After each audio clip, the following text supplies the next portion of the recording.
नमस्कार दोस्तों, भक्ति श्लोक चैनल में आपका स्वागत है।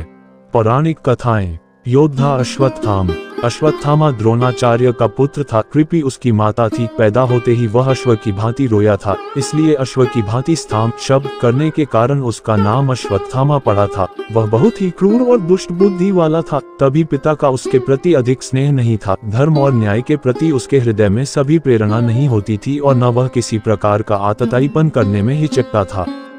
उसका बचपन बड़ी ही कठिनाइयों के बीता था। उसके पैदा होने के समय द्रोणाचार्य बहुत निर्धन थे। उनके पास अपनी पत्नी और बालक के पालन पोषण के लिए भी पर्याप्त धन नहीं था। दूध के लिए एक गाय तक नहीं थी। एक दिन अश्वत्थामा बहुत भूखा था। उसने अपनी माँ कृपि से दूध मांगा। कृपि बालक की हट देखकर दुखी होने लगी और वह उसको किसी तरह से बहलाने पुचकारने लगी, लेकिन अश्वत्थामा हट पकड़ गया। अंत में कृपि ने चावल धोकर सफेद पानी बालक को पीने के लिए दे दिया। अश्वत्थामा ये जानता ही नहीं था कि दूध और पानी में क्या अंतर होता है। उसने दूध समझकर उसको पिया और उसमें से कुछ को बचाकर वह ऋषि पुत्रों को दिखाने के लिए गया। ऋषि पुत्रों ने चावल के पानी को पहचानकर अश्वत्थामा का उपहास करना आरंभ कर दिया। तब अश्वत्थामा को पता लगा कि माता ने उसे अन्य वस्तु देकर बहका दिया था। वह जाकर कृपि की गोद में रोने लगा। कैसी असह्य वेदना हुई होगी कृपि को उस समय, जबकि उसने निर्धनता के कारण अपने पुत्र से ही छल किया था। बाल्यावस्था के पश्चात यौवनावस्था तो अश्वत्थामा की पूर्ण वैभव के बीच कटी थी। द्रोणाचार्य को द्रुपद का आधा राज्य मिल गया था। फिर वे पांडवों और कौरवों के गुरु हो गए थे, जिससे उनको अपार द्रव्य मिलता था। अश्वत्थामा ने एक बार कहा भी था कि मुझे किसी वस्तु का अभाव नहीं है। धन धान्य राज्य संपत्ति सभी कुछ मेरे पास है। इसके पश्चात तो अश्वत्थामा का सम्मान बढ़ता ही चला गया, लेकिन महाभारत युद्ध के पश्चात फिर उसको दैव का अभिशाप सहना पड़ा।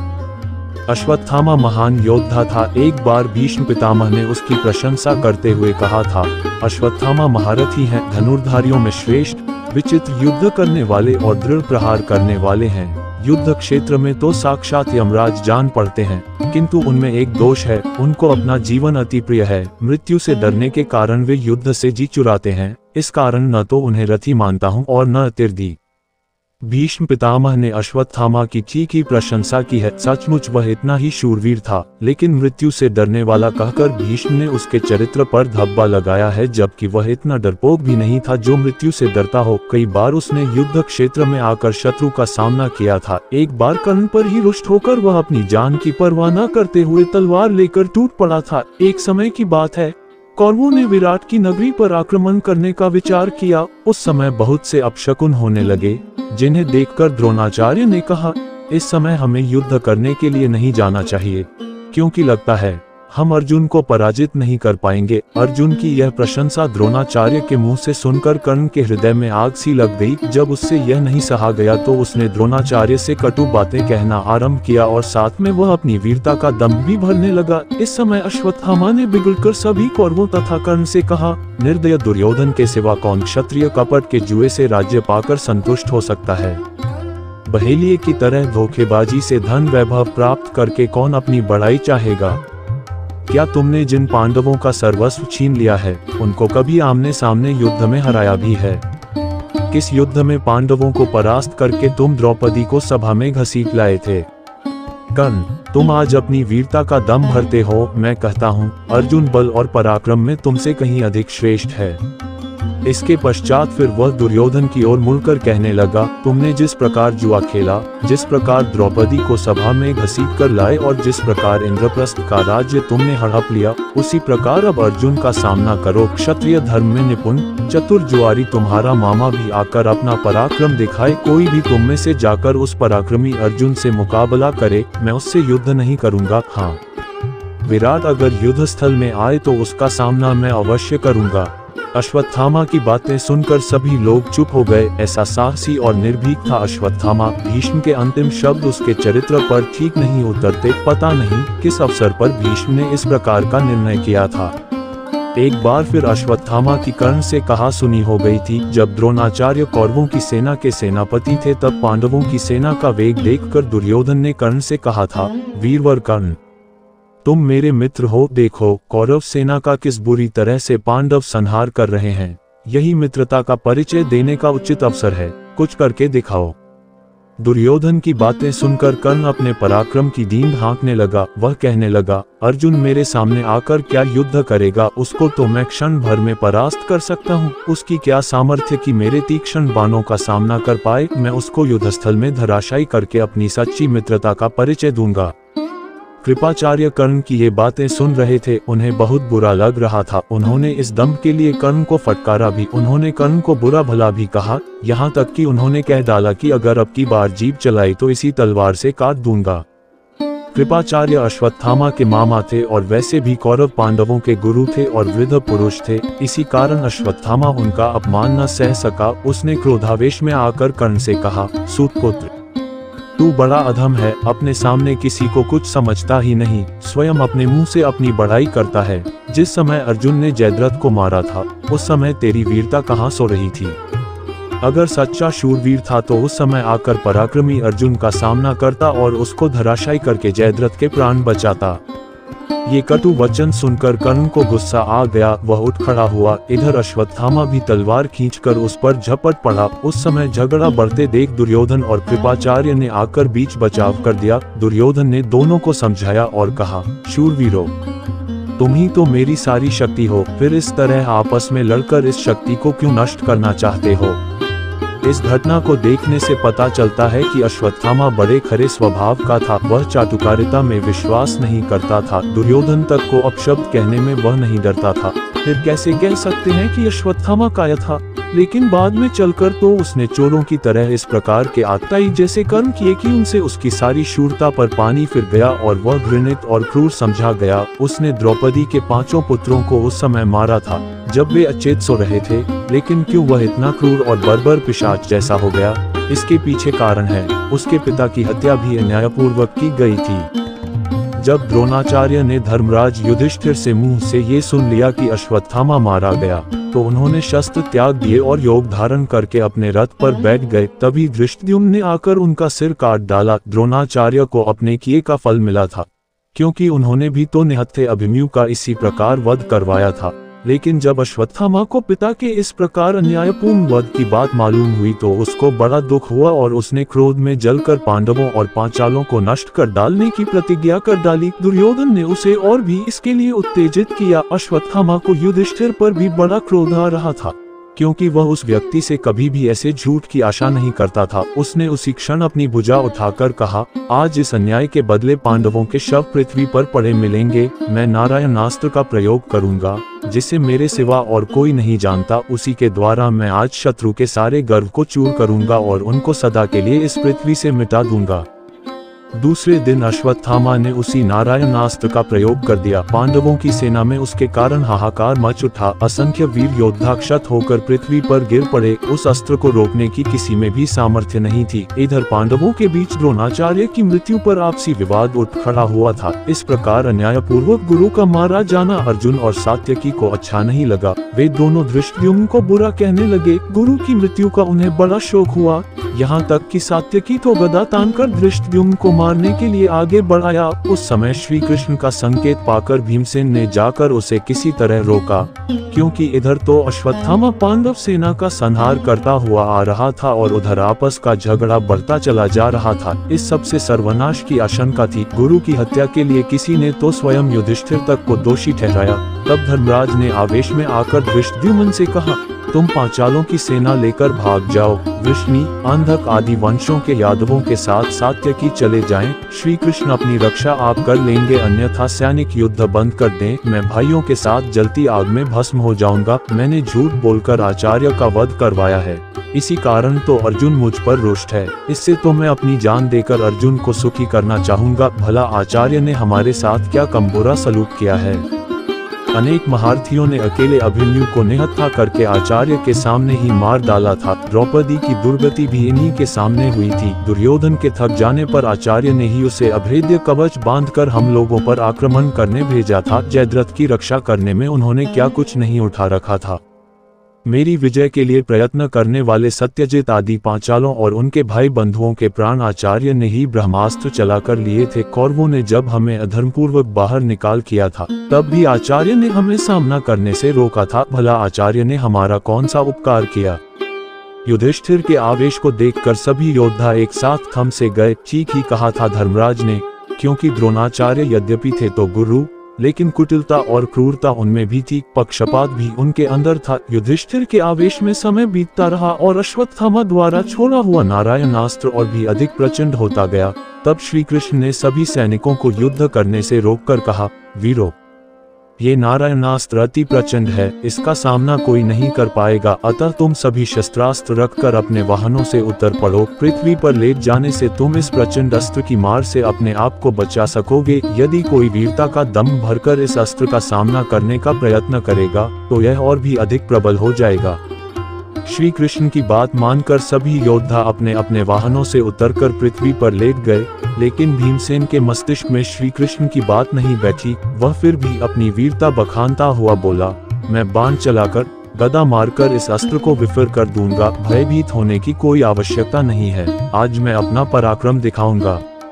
उसने अर्जुन से भी गांडीव उठाने के लिए कहा, लेकिन अर्जुन ने कह दिया कि वह गौ, ब्राह्मण और नारायणास्त्र के विरुद्ध गांडीव का कभी प्रयोग नहीं करेगा। अर्जुन की बात सुनकर भीमसेन क्रुद्ध होकर अश्वत्थामा की ओर झपटा। उसने बाण वर्षा से अश्वत्थामा का रथ छिपा दिया, लेकिन इससे नारायणास्त्र और भी अधिक प्रचंड हो गया। उस समय अर्जुन और श्री कृष्ण ने आकर भीमसेन के हाथ से अस्त्र छीने और उसको रथ से उतार लिया।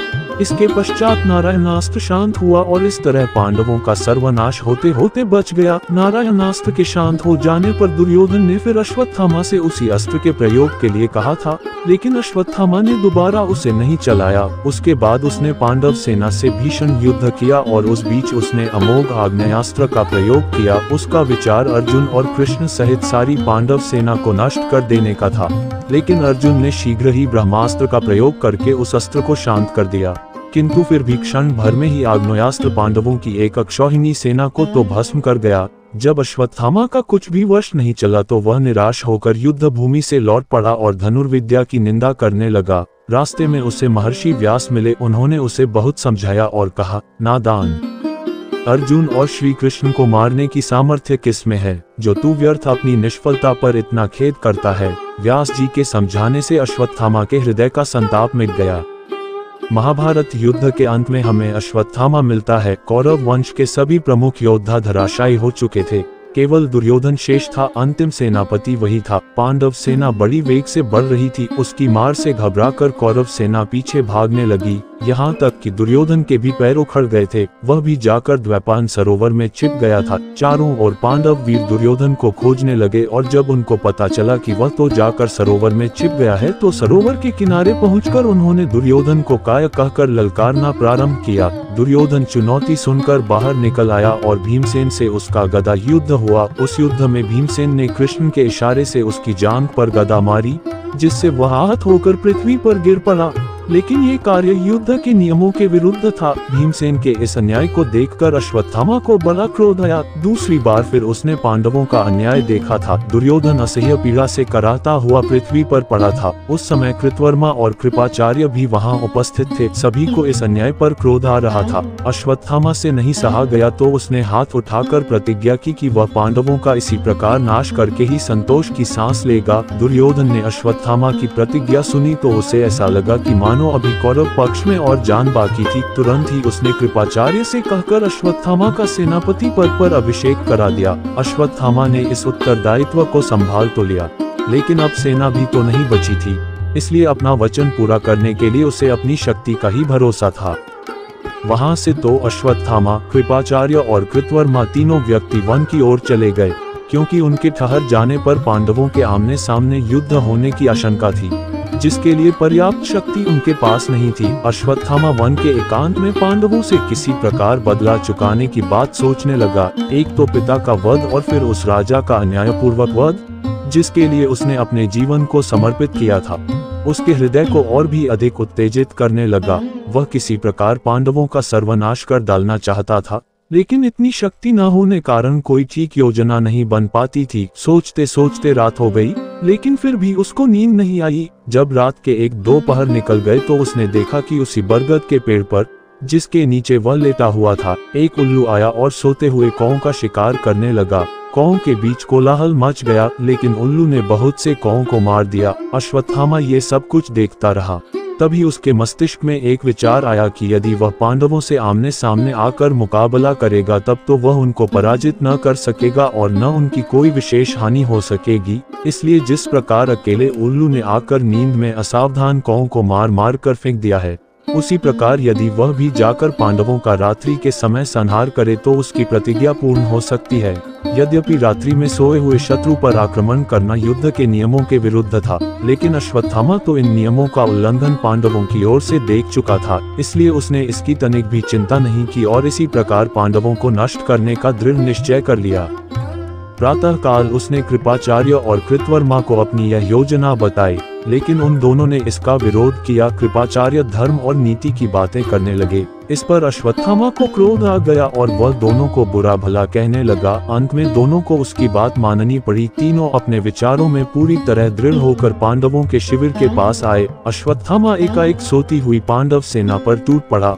अनेक को उसने अपनी तलवार से मौत के घाट उतार दिया और जो घबरा कर बाहर भागते थे उनको कृपाचार्य और कृतवर्मा मार डालते थे। इस प्रकार तीनों ने मिलकर बाहर और भीतर असंख्य योद्धाओं को मार डाला और इसके पश्चात शिविर में आग लगा दी, जिससे चारों ओर हाहाकार मच उठा। किसी प्रकार अश्वत्थामा ने अपने बाप के हत्यारे धृष्टद्युम्न को भी खोज लिया और उसका गला घोंटकर मार डाला। द्रौपदी के 5 पुत्रों को भी उसने उसी समय मार डाला। अश्वत्थामा का क्रोध उस समय इतना प्रचंड हो उठा था कि न्याय, दया, धर्म आदि तो उसकी दृष्टि से मानो पूरी तरह ओझल हो चुके थे। वह तो बर्बरता और निर्दयता का खेल रहा था। उस समय 5 पांडव श्री कृष्ण और सात्यकी शिविर में नहीं थे। कौरवों के पराजित होने पर जब पांडवों ने उनके शिविर पर अधिकार किया था तो उन्हें अपार कोष, सोना, चांदी, रत्न, आभूषण, वस्त्र, दास दासी आदि अनेक वस्तुएं मिली, जिन पर उन्होंने अपना अधिकार कर लिया। पूर्ण प्रसन्नता के साथ जब सभी शिविर में सोने के लिए जाने लगे तो कृष्ण ने युधिष्ठिर से कहा कि हम लोगों को आज कल्याण कामना से शिविर के बाहर रहना चाहिए। इसी कारण वे बच गए, नहीं तो पता नहीं महाभारत युद्ध का क्या अंत होता। लेकिन फिर भी रात्रि के समय जैसा हाहाकार इस समय अश्वत्थामा के उपद्रव के कारण हुआ,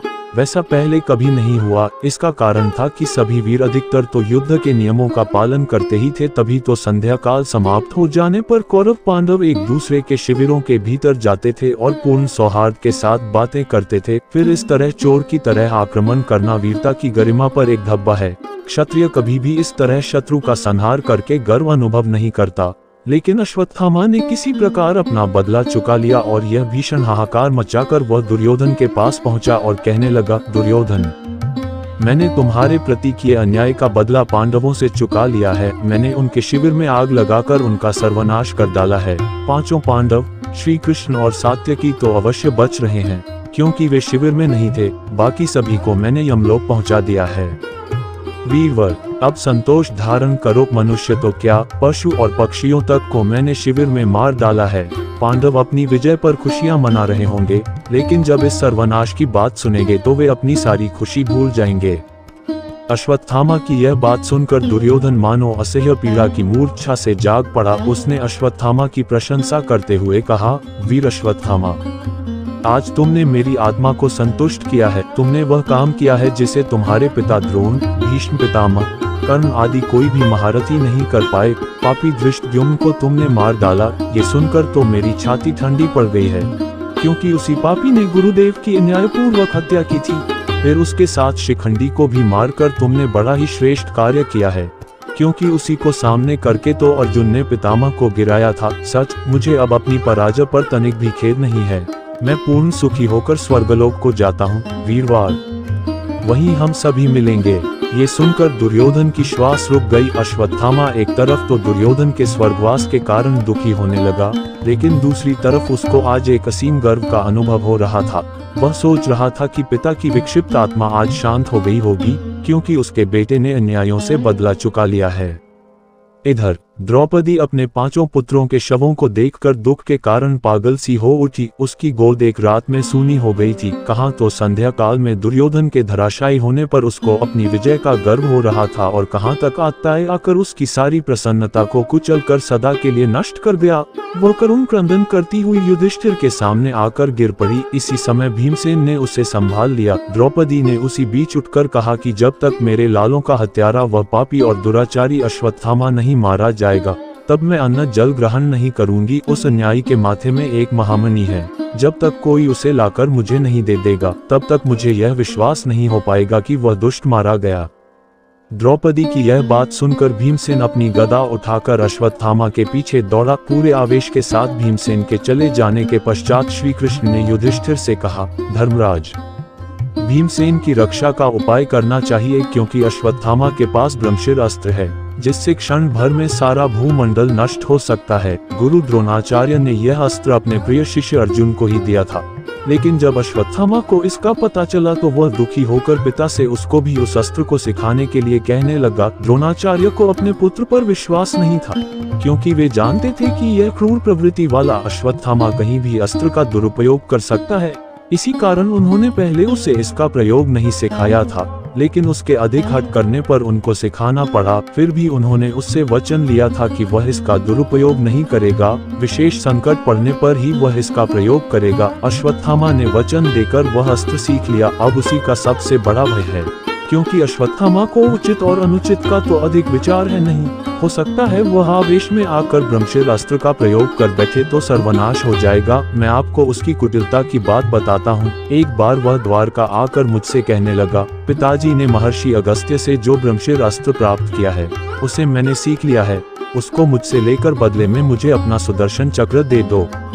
इस पर मैंने कहा, मुझे तुम्हारे ब्रह्मशिर अस्त्र की आवश्यकता नहीं है, मेरे धनुष, शक्ति, गदा और चक्र में से जिसकी भी तुम्हें आवश्यकता हो ले लो। सुदर्शन चक्र के 1000 लोहे के आरे थे, इस कारण अश्वत्थामा अपनी पूरी शक्ति लगाकर भी उसको उठा नहीं पाया। इससे वह पूरी तरह उदास होकर द्वारका से चला गया। स्वभाव से वह बड़ा क्रूर और निर्दयी है और धर्म तथा न्याय की भावनाओं का उसके हृदय में तनिक भी स्थान नहीं है। इसलिए मैं कहता हूँ कि भीमसेन की इस परिस्थिति में रक्षा करना आवश्यक है।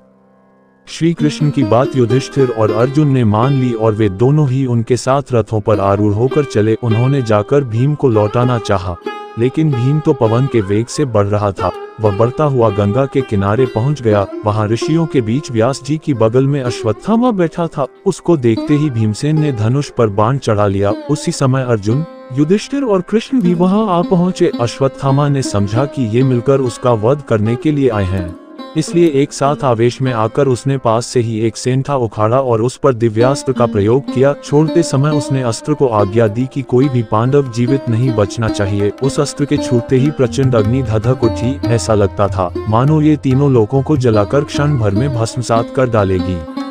ये देखकर कृष्ण ने अर्जुन को इशारा किया, क्योंकि वही इस संकट से सबके प्राण बचा सकता था। गुरु द्रोणाचार्य ने इस अस्त्र को अर्जुन को भी तो सिखाया था। तब अर्जुन अपना गांडीव धनुष लेकर मैदान में कूद पड़ा और उसने अपने और अपने भाइयों के लिए स्वस्ति कहकर देवताओं और गुरुओं को प्रणाम और अस्त्र से ही अस्त्र का तेज शांत कर देने के लिए ब्रह्मशिर अस्त्र का प्रयोग किया। दोनों ओर से प्रचंड ज्वालाएं धधकती देखकर कोहराम मच उठा। जब अर्जुन ने दोनों महर्षियों को बीच में खड़े देखा तो तुरंत ही उसने अपने अस्त्र को शांत कर दिया और इसके साथ उसने क्षमा प्रार्थना की, लेकिन साथ में कहा, हे देव, मैं तो आपके सम्मान में अपना अस्त्र शांत कर चुका हूँ, लेकिन यदि अश्वत्थामा का अस्त्र शांत नहीं हुआ तो हमारा सर्वनाश निकट ही है। अब आप ही बताए हमें क्या उपाय करना चाहिए। अश्वत्थामा अस्त्र को चलाना तो जानता था, लेकिन उसको लौटाने की विधि उसको मालूम नहीं थी। इसी कारण व्यास जी के कहने पर उसने कहा, हे महामुनि, मैं अस्त्र को नहीं लौटाऊंगा। मैं पांडवों का सर्वनाश देखना चाहता हूँ। ये बड़े अन्यायी, दुराचारी और पापी हैं। अश्वत्थामा के आवेश भरे शब्दों को सुनकर व्यास जी ने उससे बहुत कुछ समझाया और कहा, मूर्ख मत बन अश्वत्थामा, देख अर्जुन ने कभी तेरे प्राण लेने की कामना नहीं की। उन्होंने अपना अस्त्र शांत कर लिया है, इसलिए अपने हृदय की सारी कलुष भावना हटाकर अपना अस्त्र शांत कर दे। पांडवों का सर्वनाश तू क्यों चाहता है? क्या तू नहीं जानता कि जिस राज में दिव्य अस्त्र के द्वारा ब्रह्मशिर अस्त्र निष्फल किया जाता है, वहां 11 वर्ष तक पानी नहीं बरसता। यही कारण है कि अर्जुन समर्थ होते हुए भी तेरे अस्त्र को नष्ट नहीं करते। सभी का कल्याण सोचता हुआ तू अपने अस्त्र को शांत कर दे और तेरे मस्तक में जो मणि है उसे देकर युधिष्ठिर से समझौता कर ले। इस पर अश्वत्थामा बोला, हे महर्षि, यह मणि तो संसार में अद्वितीय है, कहीं भी इस प्रकार की मणि नहीं मिल सकती। अगर यह किसी के पास हो तो शस्त्र, रोग, भूख, प्यास आदि की पीड़ा नहीं होती। देवता, राक्षस, नाग और चोर इत्यादि कोई भी किसी प्रकार नहीं सताता। आपकी आज्ञा का उल्लंघन मैं कभी नहीं कर सकता। यह मेरी मणि है, आप चाहें तो इसे युधिष्ठिर को दे दें, लेकिन मेरा ये प्रचंड अस्त्र तो उत्तरा के गर्भ पर जाकर अवश्य गिरेगा। अभी तो पांडवों का वंशधर पैदा होगा, मैं उसको नष्ट करके पांडवों के वंश और कुल को जड़ समेत नष्ट कर देना चाहता हूँ। व्यास जी अश्वत्थामा का ये क्रूर निश्चय सुनकर चुप पड़ गए, लेकिन श्री कृष्ण ने कहा, अश्वत्थामा, तुम्हारा दिव्य अस्त्र अपनी सारी शक्ति दिखा दे। गर्भ का बालक मृत रूप में ही पैदा होगा, किंतु फिर भी वह जीवित होकर 60 वर्ष तक राज्य करेगा और पांडवों की वंश परंपरा को आगे बढ़ाएगा। कौरव वंश के परिक्षीण होने पर उसका जन्म होने के कारण उसका नाम परीक्षित रखा जाएगा। कृपाचार्य उसको धनुर्वेद की शिक्षा देंगे। लेकिन अश्वत्थामा, तुम्हें इस निर्दयता और अमानुषिकता का पूरा दंड भरना पड़ेगा। 3000 वर्षों तक तुम्हें निर्जन देश में अकेला भटकना पड़ेगा। कोई तुमसे नहीं बोलेगा। तुम्हारी देह से पीव और रक्त की दुर्गंध निकला करेगी। तुमको कोढ़ और अनेक तरह की व्याधियां हो जाएंगी, जिसके कारण तुम्हारा जीवन निरंतर एक अभिशाप बनकर रहेगा। श्री कृष्ण की बात अटल थी। अश्वत्थामा को दैव ने यही दंड दिया। मणि उससे छीन ली जाती है। द्रौपदी को अश्वत्थामा पर बड़ा आक्रोश था। वह उससे अपने पुत्रों के वध का बदला चुकाना चाहती है और इसी प्रकार भीमसेन भी पूरी तरह क्रोधयुक्त होकर उसका वध करना चाहता है। लेकिन युधिष्ठिर करुणा करके उसे छोड़ देते हैं और वह अपने भाग्य पर दुखी होता हुआ वन की ओर चला जाता है। कहते हैं उसको अमरता प्राप्त थी, इसलिए आज भी कहीं कहीं यह विश्वास प्रचलित है कि अश्वत्थामा एक दीन भिखारी का सा रूप धारण करके नगर के भीतर आता है, लेकिन कोई उसे पहचान नहीं पाता। इस तरह अश्वत्थामा का जीवन सदा के लिए अभिशाप बन गया। उसकी क्रूरता और निर्दयता का यही परिणाम था। अंत में यही कहा जा सकता है कि जैसा अमानुषिक कृत्य अश्वत्थामा ने द्रौपदी के 5 पुत्रों को मारकर किया, वैसा तो शायद महाभारत के किसी पात्र ने नहीं किया। ये बड़ा नीचतापूर्ण घृणित कार्य था। इसीलिए चाहे अश्वत्थामा कितना ही बड़ा योद्धा था और धनुर्विद्या में पारंगत था, लेकिन उसके प्रति मनुष्य के हृदय में सम्मान की भावना जागृत नहीं होती। यही कहना पड़ता है कि वह एक प्रकार का नर पिशाच था, जो प्रतिशोध की आग में पूरी तरह अंधा होकर नीच से नीच कार्य कर सकता था। रात्रि में असावधान और निहत्थे सैनिकों पर उसका हमला करना महाभारत युद्ध की सारी गरिमा को नष्ट कर देता है। उस विशाल युद्ध के बारे में आज तक कथाएं चली आती हैं कि वे सच्चे योद्धा थे, जो दिन भर संग्राम करते थे और संध्या काल समाप्त होते ही एक दूसरे के शिविरों में आकर आपस में गले मिलते थे। यही आज के युद्ध में और उस महाभारत के युद्ध में अंतर था। उसमें छल और कपट कम था, लेकिन अश्वत्थामा ने छल से रात्रि को चोर की भांति आक्रमण करके उस गरिमा को नष्ट कर दिया। सचमुच वह उल्लू की तरह क्रूर और निर्दयी था। योद्धा अश्वत्थामा के पौराणिक कथाएं यहीं पर समाप्त होता है। भारतीय पौराणिक इतिहास के कुछ अनसुने तथ्य एवं रोचक जानकारी जानने के लिए अंत तक बने रहें और नेक्स्ट भाग देखने के लिए सब्सक्राइब करें हमारे चैनल को। धन्यवाद।